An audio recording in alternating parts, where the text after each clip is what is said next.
Tumatakbo ang oras. Sa bawat minutong lumilipas, bumibilis ang andar nito. Hindi natin hawak ang kamay ng relo, pero sa atin nakasalalay ang bawat segundo nito.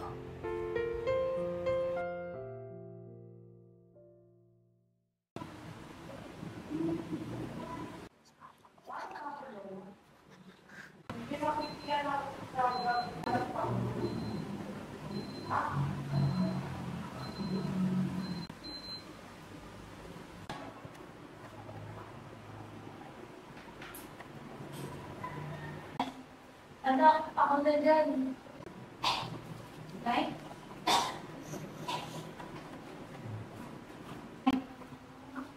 Nay? Nay? Ano po? Anak, hindi ko na kailangan ko yun. Ano, tanong mo mahihirapan kayo? Yung po yung tuhod mo, na? Sa po ba yung tuhod niya? Serious yun, yung mga gusto ko magpasilin. Bakit hindi niyo pang po sa akin sinabi?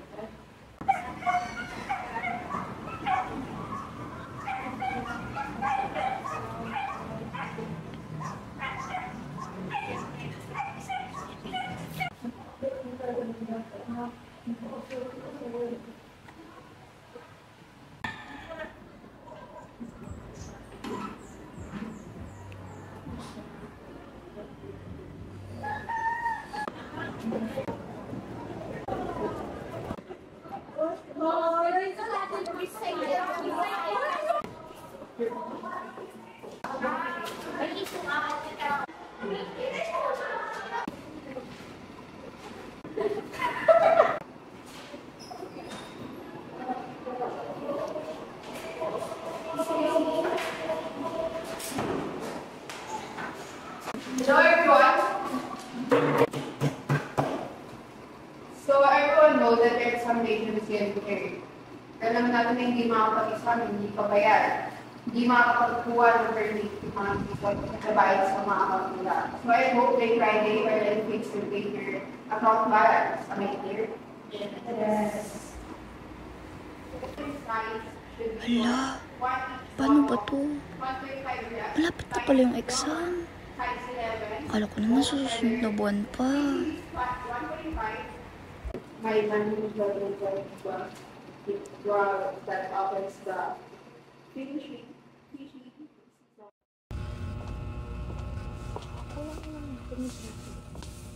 Be, kamusta ka? Haggard ka ngayon ah. Kaya pa ba? Parang hindi na nga eh. Ang dami kasi mong bayarin. Sa amin din eh. Pero kailangan magtrabaho para sa pamilya. Totoo yan. Marie. Pwede ba akong manghiram sa'yo? Kahit 5,000 lang. Eh, kahit pilitin ko talaga, wala talaga ako ngayon. Kasi alam mo naman, daming bayarin. Tapos maliit lang pinapasweldo dito. Yun nga eh. Pasensya talaga. Uy, huwag ka mag-sorry. Dapat nga ako yung nagsasorry sa'yo kasi nahihiya ako ng utang sa'yo. Naiintindihan. Pero subukan mangingi ng advance payment ka lang, ma'am. Malay mo pagbigyan ka. Sige, subukan ko. Subukan mo na, baka nandiyan pa nga sila eh. Boss, good afternoon po. Oh, Hazel, anong may tutulong ko sa'yo? Pwede po ba akong makiusap? Alam niyo naman po na hindi po ako madalas humingi ng tulong eh. Pero sobrang gipit na po kasi malapit na po yung exam ko at kailangan ko po magbayad ng tuition fee ko. Kahit 5,000 lang po, kahit hindi ko yung sa akin. Sensya ka na, Hazel ah. Alam mo namang di malakas yung kita natin ngayon eh. Ganun po ba? Pero tatanong ko yung asawa ko kung mapapabali kita. Talagang hirap lang talaga. Sige po ma'am, salamat po. Sige, Hazel.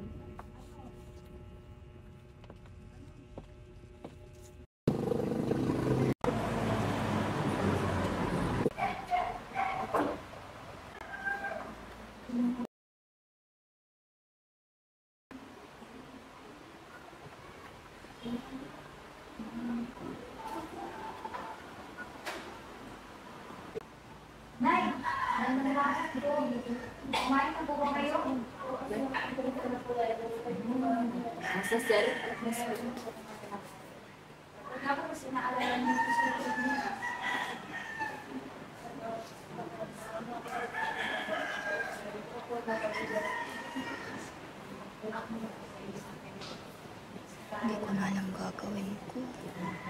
Wala akong maisip na ibang paraan.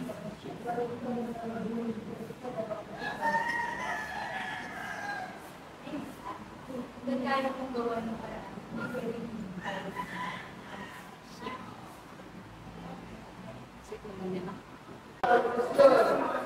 Uy, grabe ka.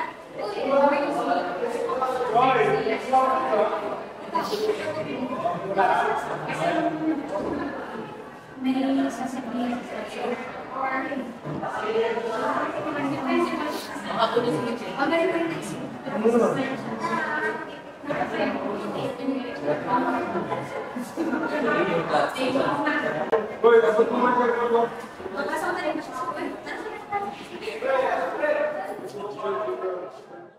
So our topic for today is society. Please open the next book to page number 5.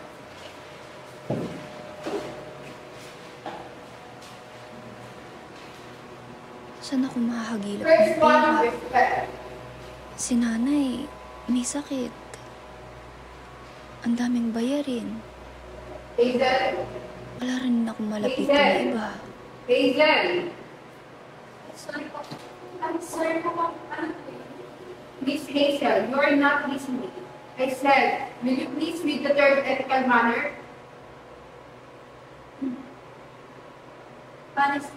It refers to being truthful and being transparent in your business. Thank you. You can also stop. Please pay attention to this one.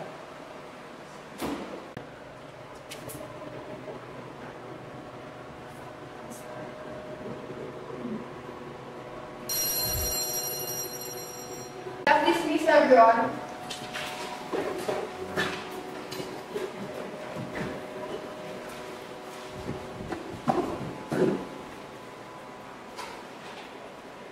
Miss Hazel, don't go out there. We're gonna talk about something.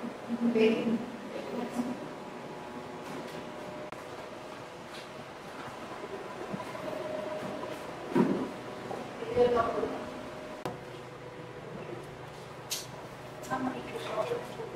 Bakit niyo po ako napatawag? May nag-miss po ba akong miss para palagi naman po ako present, ma'am. Hazel, ilang araw na kung napapansin ko na lang. May problema ka ba? And also about sa exam mo. Nung nakarang sa'yo, hindi ka nagbayad. And now, I hope this time you will pay. Ma'am, pasensya na po.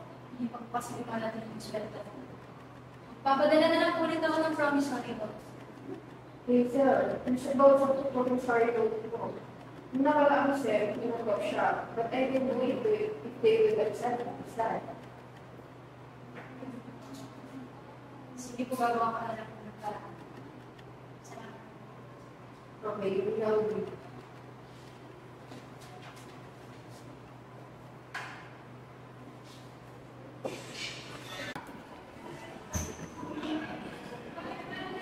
Ito na ginawa ko ba? Wala, no. Ito ba ginawa ko? Basta?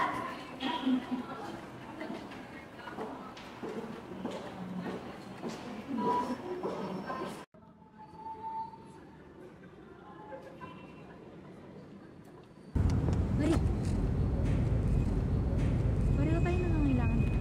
No? Naiisip ko ba yung naiisip ko? Ito sasabi mo, te.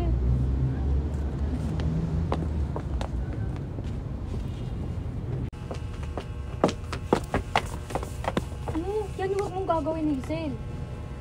Kunti lang ang kukain natin. Hindi. Nalaman nila, boss. Mali yan. Ikaw hindi Paano yung lola mo pag nawalan ka ng trabaho? Pero ito na lang yung nakikita kong paraan. Hazel, mali yan. Mali yan. Hindi ko na alam mo saan makukuha ng pera. Hindi mo alam yung pakiramdam na ikaw lang yung inaasahan sa pamilya. Hindi mo alam kung gaano kahirap matulog na ganito yung sitwasyon ng buhay mo. Hindi mo ko maintindihan kasi wala ka sitwasyon ko eh.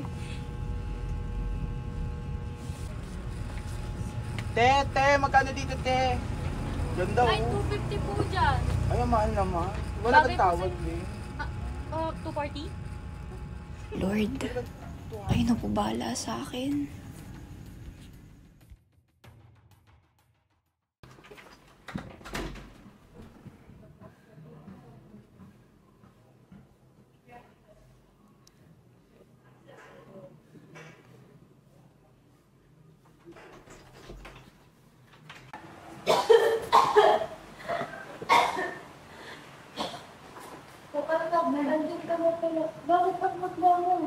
Hindi na mahalaga kung anong ginawa ko. Gusto ko pala pang si nanay. Siya lang ang meron ako. At ako lang meron siya ngayon. Kailangan ko magpakatatag para sa kanya.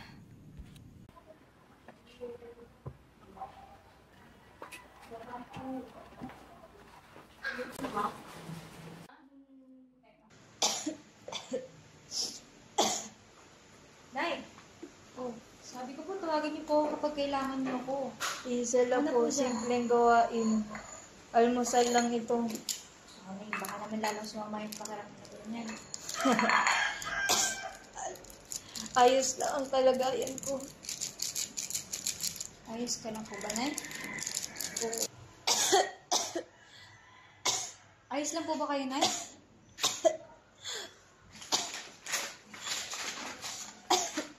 Ito po, Nay. Inumin niyo po. Hazel, ako, saan mo nakuha ang pambili nito? Di ba't sa kinsenas pa ang iyong sahod? Opo, Nay. Pinairam po ako ng pera ng kaibigan ko, si Marie po. Ay, napakabait naman na bata. Sana'y pagpalain. Ano po, Nay? Tubig.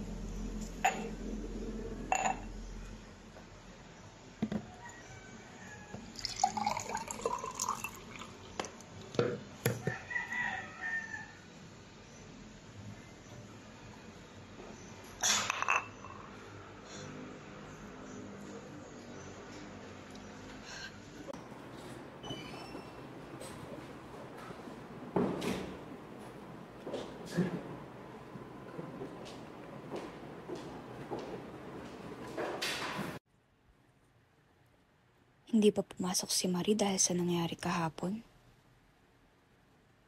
Paano kung nag-report talaga siya kay ma'am?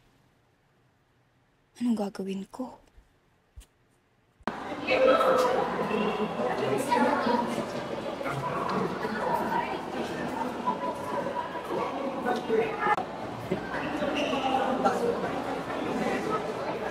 Nabayaran ko na lahat. Ang tuition ko, ang tubig at kuryente. At nabili ko na rin yung gamot ni Lola. Pero bakit hindi pa rin ako mapayapa? Good afternoon. Oh, ma'am. Naparito po kayo. May kailangan lang ako alamin. Ma'am, una na po pala akong may kailangan po kasi akong asikasuhin. Hazel, sa inyo ako may kailangan alamin. Come with me, we need to talk.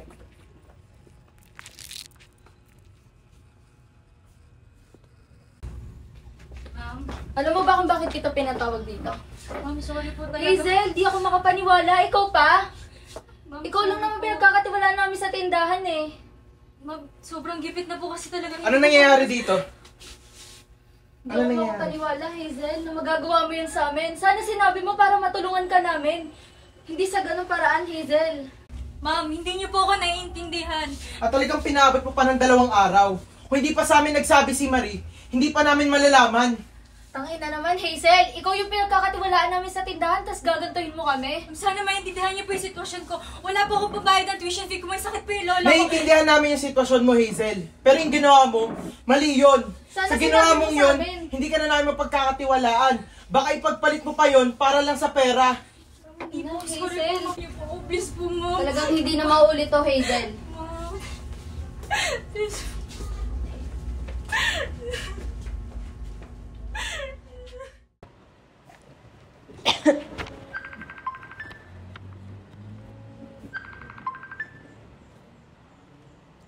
Hello? Ay, magandang hapon po, Nanay. Ito po nga pala si Mr. Jimena, ang boss po ni Hazel. Bakit po, Mr. Jimena? Ba't po kayo napatawag? Napatawag po ako para ipaalam mo sa inyo na ang apo na po na si Hazel ay tinanggal ko na sa trabaho dahil siya ho ay naupit sa amin.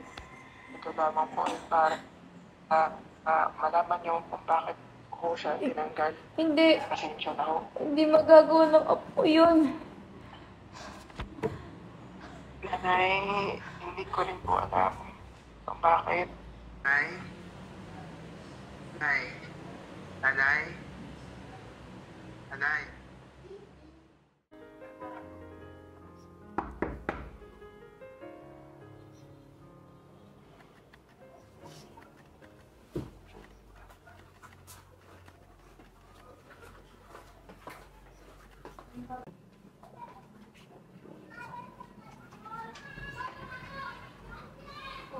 Marie, napadalaw ka. Oo. May dala ko pa ito. May tagi.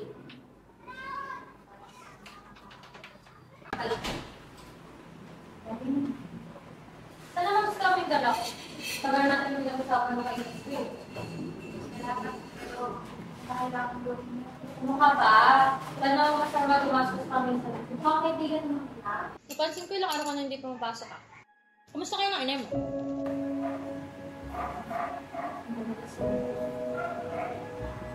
Wala na si Inay Marie. Wala na siya. Wala na si Inay Marie. Sige, labas mo na dito lang ako. Kasi hindi mo kasalanan, okay? May nagawa ka pa rin hindi mo kasalanan. Ang ganda mo buhay tayo, may magagawa tayong pamilya sa buhay, pero hindi mo kasalanan kung bakit namatay ang hindi mo. Kaya kung gusto yung sarili mo, huwag may kung sarili mo sa isang pagkakamila. Okay? Bago ka, nagkamali ka, matututo ka. Huwag mo siya yung sarili mo. Alam ko, napatawag ka na